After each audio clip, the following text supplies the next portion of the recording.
Française, Français, je m'appelle Marc Granier. Je suis né, comme Jean Moulin, à Béziers, le 28 octobre 1953. Et ce que j'ai à vous dire est très grave. En effet, je me suis aperçu que nous vivons dans une dictature depuis longtemps. Monsieur Fioril m'a expliqué il y a 3-4 ans et j'en ai conclu que, évidemment, ça n'a été que de la confirmation de ce que je pressentais, de ce que je ne voulais pas croire. J'ai été muté à la CRS numéro 1, à la section moto d'escorte, qui s'occupe des hautes personnalités depuis que le général de Gaulle a nommé cette CRS numéro 1 pour la protection des hautes personnalités. J'y suis arrivé pour représenter la CRS 1 en compétition. Je l'ai dignement représentée pendant 35 ans. J'ai eu des tas et des tas d'articles et de photos et j'ai toujours mis en avant ma fierté d'être CRS. Et le 11 avril 2006, alors que nous étions en entraînement de tir à moto au fort de Montlignon, j'ai gravement été blessé par balle. La balle est rentrée dans mon dos et est ressortie au nombril. Elle est passée sous le gilet pare-balles. Et j'ai ramené la moto, il me restait une 50aine de mètres à faire. On m'a descendu de la moto, on m'a déshabillé, la balle était posée sur le nombril. À ce moment-là, le fonctionnaire qui m'avait tiré dans le dos à bout portant, je lui ai demandé de venir, je lui ai donné la main et je lui ai dit « Régis, ça n'est pas grave, je préfère être à ma place qu'à la tienne. » Et pendant 2 ans, j'étais persuadé que c'était un accident. Et puis, le comportement de Régis m'a paru bizarre. Non seulement il ne m'a plus jamais reparlé de cet accident, mais je me suis aperçu, sans qu'il me le dise, qu'il ne pouvait pas me saquer. Et là, j'ai mené mon enquête. Et vite fait, je me suis aperçu que cela avait été commandité. N'hésitez pas à parler aussi de ce que vous aviez découvert de ces détournements de fonds. Alors, sur le moment, je me suis... quand j'ai découvert que ça avait été commandité, j'ai mis quelque temps à être sûr, j'en ai parlé avec des amis de confiance, et j'étais persuadé que, je suis persuadé que ça a été commandité par monsieur Claude Guéant, qui était à l'époque directeur du ministre de l'Intérieur, monsieur Sarkozy. Ils avaient comploté ça parce que j'étais un sous-brigadier, c'est-à-dire le brigadier c'est déjà une merde. Alors j'étais déjà moi une sous-merde. Alors une sous-merde, on n'hésite pas à éliminer une sous-merde qui fait chier. Seulement mon combat, je l'ai fait et je ne baisserai jamais les bras parce que je veux que les Français sachent que M. Robert Moulin, ministre du Travail, a été assassiné, que M. le Premier ministre Bérégovoy a été assassiné, que M. Coluche a été assassiné. Des gens comme Coluche, on lui avait proposé la Légion d'honneur et par derrière on l'assassine. Comment pouvez-vous supporter de telles injustices? Alors on m'a dit, mes camarades de travail m'ont dit, « Oh mais Marc, oublie tout ça, prends ta retraite, et puis pars à l'étranger. » Et je leur ai dit non, je suis un ancien béret rouge, un béret rouge ne trahit pas et ne n'abandonne pas. Un béret rouge n'abandonne jamais. Béret rouge, béret vert, tous ensemble. Tous, les bérets rouges, les anciens bérets rouges, les anciens bérets verts, venez avec nous le 5 mai 2018, place de la Concorde. Nous devons mettre fin à ces criminels qui nous gouvernent. Voilà, ça c'est pour les paras. Maintenant, mes collègues, il y en a qui ont eu les larmes aux yeux quand ils ont compris que ce que je disais était la vérité. Parce que la blessure par balle, ça allait, j'aurais encaissé. Si, à ce moment-là, on m'avait dit, écoutez, monsieur Granier, on a fait une connerie, mais voilà, est-ce que... Eh bien non, ils sont allés plus loin. Et ils sont allés à un endroit où je ne pardonnerai jamais, c'est impardonnable. Ils ont comploté pour, à 3 reprises, me mettre une balle dans la tête et dire que c'était un suicide. Ah ben bien sûr, le policier, il a son arme individuelle, hein, et puis c'est facile, c'est facile. Il y en a beaucoup qui ont été éliminés comme ça. Énormément. Je connais mon ami Xavier Merlin, qui travaillait à la direction zonale. Eh bien, ça a été mon premier confident. Ça a été le seul à la CRS1 à m'encourager. Il m'a dit, Marc, n'abandonne pas, ce sont des fumiers. Eh bien, il l'a payé très cher. J'espère que c'est pas de ma faute si il a été tué, parce qu'il a été tué le lendemain de l'attentat du Bataclan. Et c'était quelqu'un qui connaissait énormément de choses. Je vais vous dire ce qu'il m'avait dit lorsque j'étais en interrogation sur l'affaire Mera. Je vais vous dire, et je vais vous dire que je pense que c'est pour ça qu'il a été tué. Eh bien, sur l'affaire Mera, il faut savoir que Mera, les Américains l'avaient intercepté dans les pays où ils s'entraînent pour le djihad.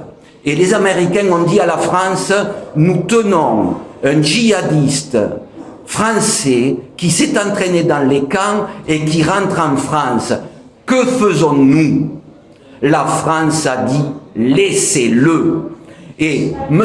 Mera était un agent qui travaillait pour la France. Seulement, cet agent-là, ils l'ont assassiné.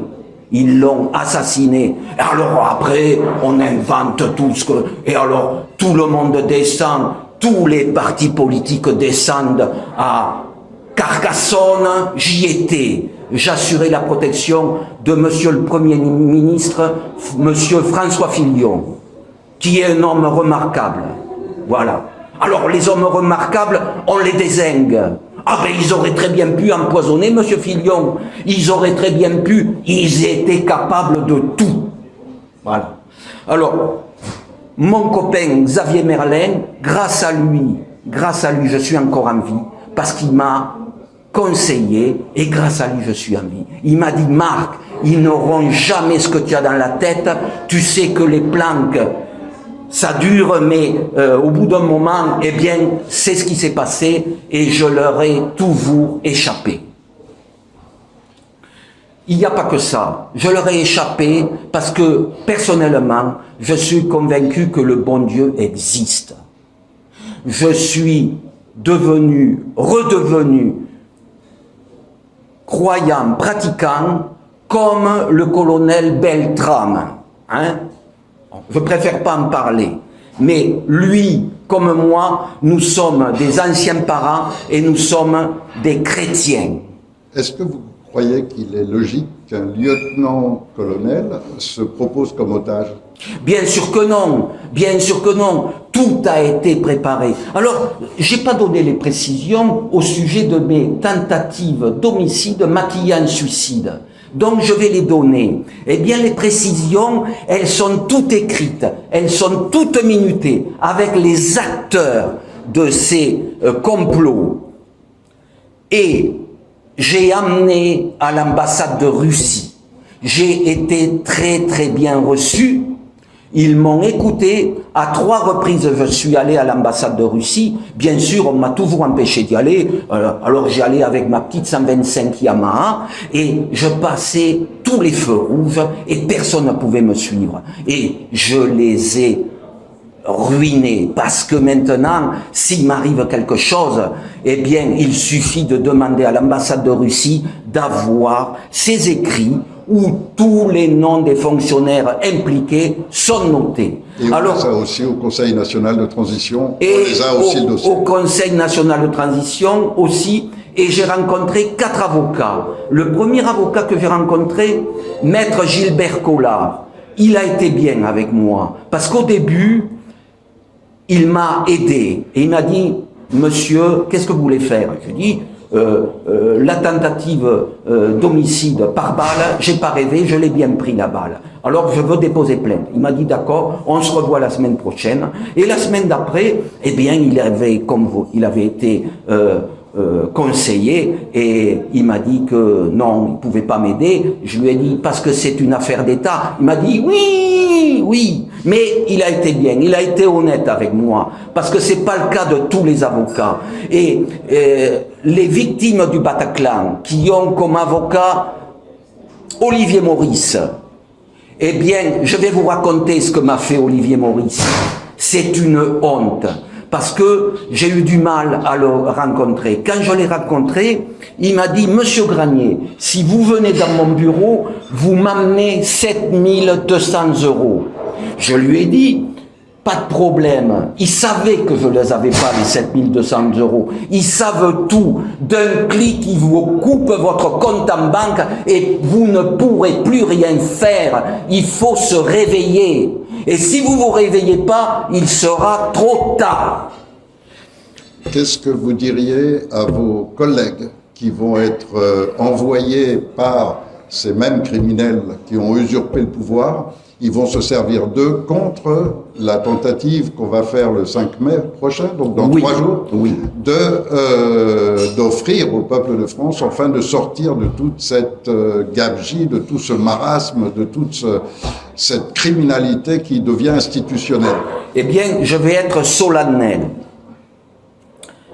Le 5 mai 2018, c'est-à-dire dans quelques jours, nous nous rassemblons des généraux de l'armée, des généraux de la gendarmerie, des hauts fonctionnaires de police, des hauts magistrats qui individuellement ne peuvent rien faire.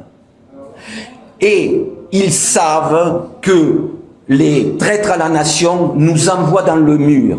Donc, si le 5 mai, nous ne réussissons pas, nous ne pourrons plus jamais revenir en arrière. Et donc, je leur dis à mes collègues policiers, gendarmes et militaires, ce jour du 5 mai, n'allez pas sur Paris. Alors, PS, d'accord, mais pas les forces d'intervention, pas les forces de sécurité, pas les forces anti-émeutes, parce que nous, personne ne sera armé. Les bérets rouges, les bérets verts viendront avec leurs bérets, moi j'y serai, tantôt avec un béret rouge, tantôt en tenue de policier, mais nous ne serons pas armés.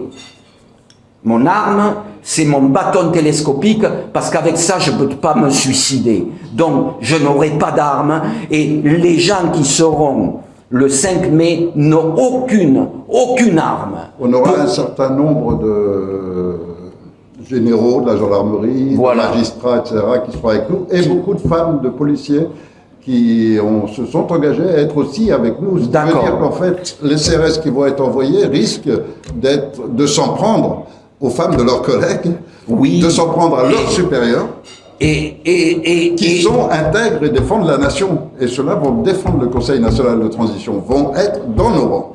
Les policiers qui viendront, nous serons pour la paix, nous ne serons pas armés, nous n'allons pas violenter les forces de police. Les policiers qui viendront ne pourront pas dire qu'ils ne savaient pas.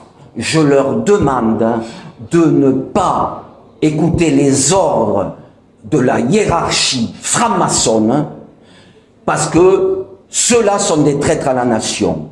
Et ceux qui vous obligeront à y aller, je vous le garantis, vous n'aurez pas d'excuses. Si vous y êtes, c'est que vous aurez voulu, parce que je vous ai prévenu. Moi, je suis qu'un petit trou du cul, mais vous ne pourrez pas dire que vous ne saviez pas. Merci, Marc. Une dernière chose, je lance un appel à l'ancien Premier ministre, Monsieur François Fillon. Je lance un appel à l'ancienne garde des Sceaux, Rachida Dati. Et je lance un appel à Marion Maréchal Le Pen, que j'ai rencontré à l'Assemblée nationale, pour qu'il fasse un communiqué de presse pour faire savoir au monde entier que le Conseil national de transition existe. Je vous demande du courage, il faut du courage, mais faites-le. Et si vous ne le faites pas, vous ne pourrez pas dire que vous ne saviez pas. Je sais que vous êtes comme moi, que vous êtes chrétien, je le sais. Parce que je me renseigne et je sais. Alors, sauvez la France, et pour sauver la France, bien sûr que vous n'allez pas venir avec nous, mais informez la presse que ça existe, afin que la presse soit obligée d'informer les Français. Parce que, pour vous dire, j'ai amené à Motojournal, j'ai amené à Motorevue, j'ai amené au Progrès, à Lyon, qui m'avait sorti un article remarquable en 82 à la suite de ma victoire aux 24 heures de Barcelone, comptant pour le championnat du monde d'endurance. Il m'avait fait une pleine page, il m'avait mis en première page. J'étais un policier motocycliste qui brillait en compétition, mais à l'époque, les motocyclistes policiers, on ne leur jetait pas des pierres dessus. Et pourquoi on leur jette des pierres dessus? Parce que Sarkozy a fait la sanction automatique et c'est inadmissible. Un policier, il est seul juge. Et donc, je vous dis, tous les Français qui m'écoutaient, la sécurité routière sera faite par des anciens motards de la police nationale, des anciens motards de la gendarmerie nationale, et ça va changer, ça va être fini ces conneries de 51 à l'heure et bing, et on vous prend, et on vous prend, et on vous prend. Vous en avez jamais assez qu'on vous prenne de partout. C'est bon, réveillez-vous, venez avec nous. Voilà. Merci, Monsieur Granier. Vous êtes un homme d'honneur et c'est admirable. Et s'il y a beaucoup de gens comme vous, je crois que rien n'empêchera le peuple de reprendre ses pouvoirs. Parce que nous sommes dans le droit. Merci à vous, parce que grâce à vous, nous allons gagner. On va y arriver. Merci, Monsieur Fleury. Merci.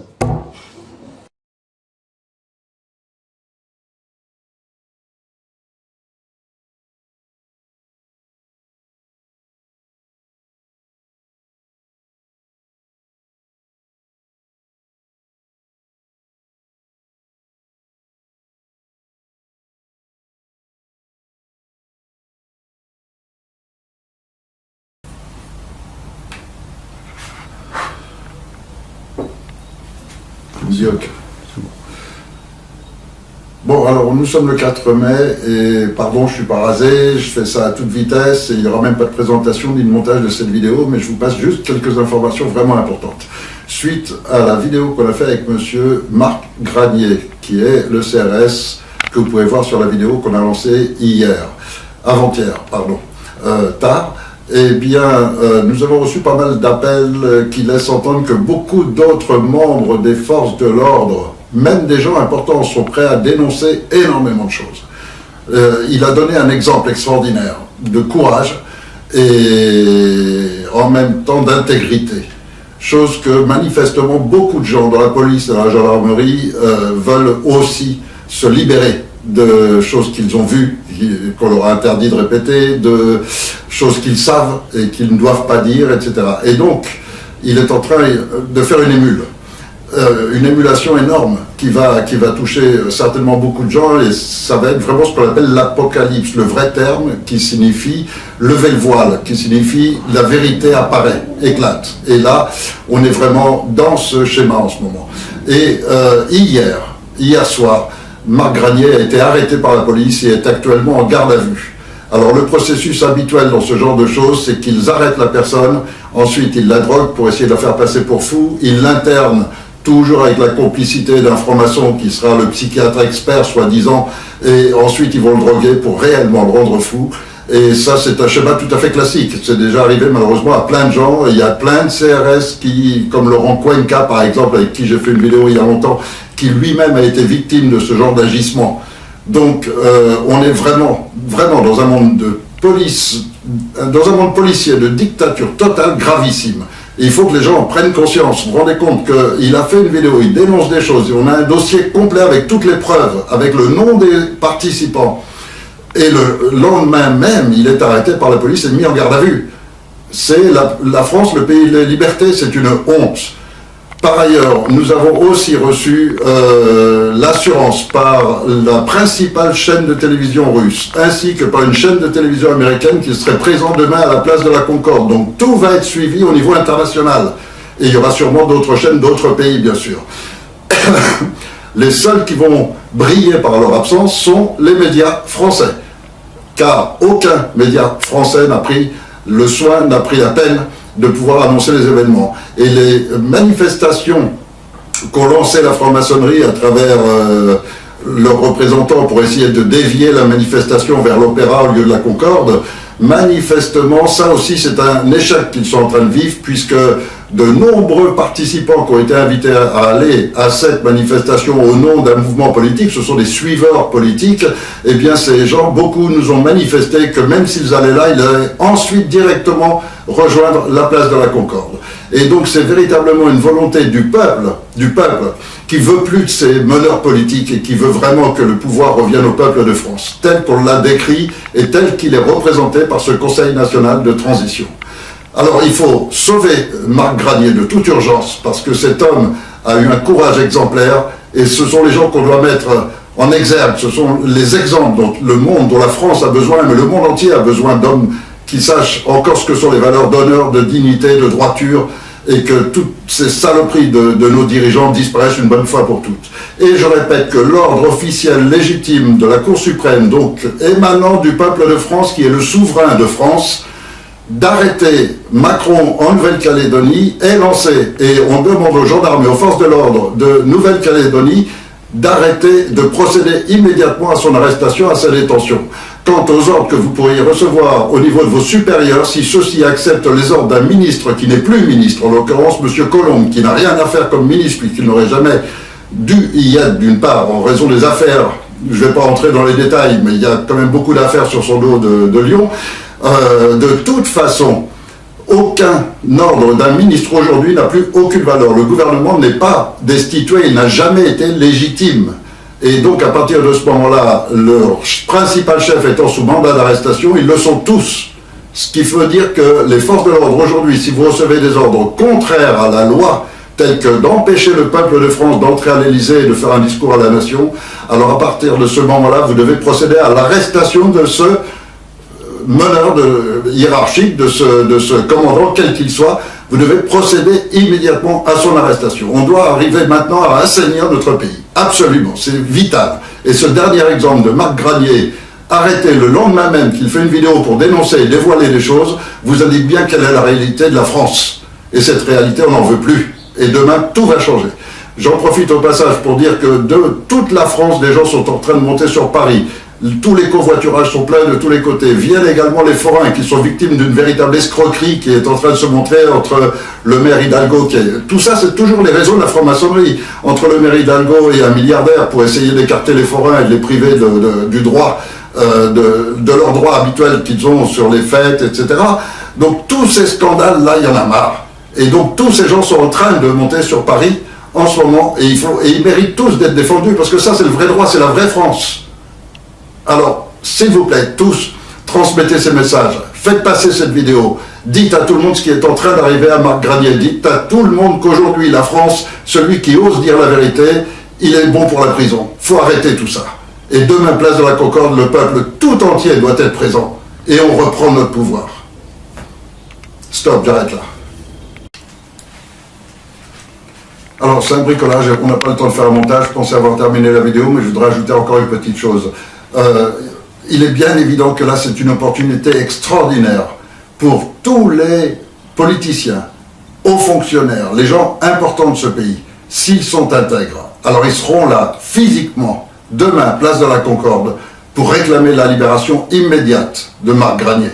Ça, c'est vital. Et les gens sincères, les gens droits, vont appeler tout le monde à être à la place de la Concorde. Et s'il y a maintenant des politiciens qui se montrent différents, qui ne se manifestent pas d'aucune manière, alors vous pouvez clairement les classer dans ces malfaisants qui pensent que à leurs propres ambitions personnelles et à rien d'autre, et qu'on n'a rien à foutre de vous et rien à foutre de la France. Et donc là, vous avez maintenant une opportunité extraordinaire de pouvoir les classer, et vous saurez exactement qui est qui. Donc il ne faut pas rater cette opportunité, elle est trop belle. Donc demain, place de la Concorde, tous les politiciens intègres, tous les hauts fonctionnaires intègres seront avec nous.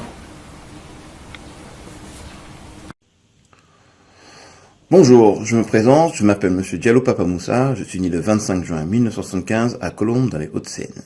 Je suis français d'origine sénégalaise, j'ai grandi en banlieue parisienne, j'ai 3 enfants, je suis actuellement domicilié dans le sud-ouest et je fais cette vidéo au nom du Conseil national de transition.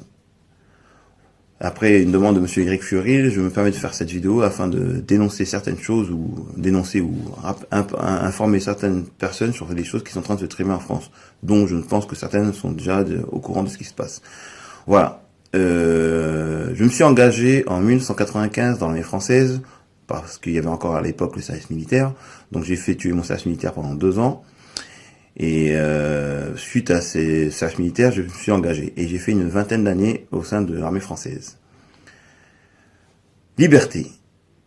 Nous sommes dans un pays où la liberté n'a plus aucun sens. Oui, nous travaillons tous afin de payer nos factures, de payer nos impôts, mais plus les années passent et plus les taxes augmentent et les salaires ne suivent pas.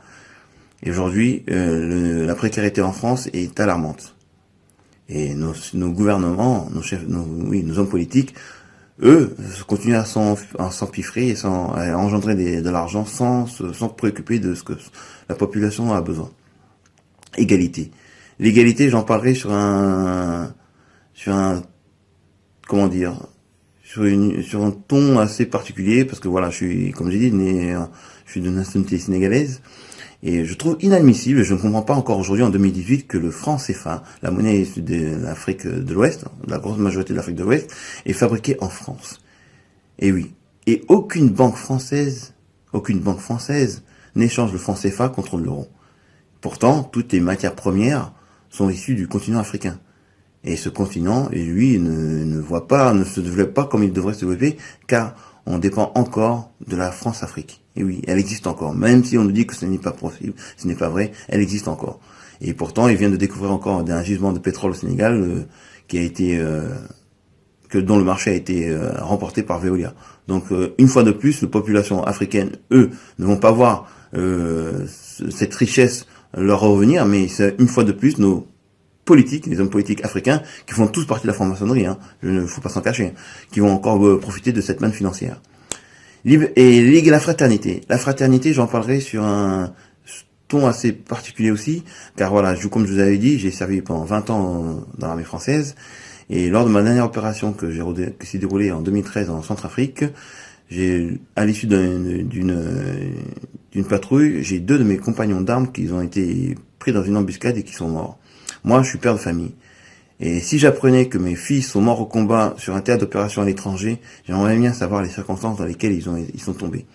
Et quand on a su que nos 2 frères d'armes ont été tués par du FAMAS, l'arme faite par la France, et on nous a dit que ça pouvait arriver, je dis non.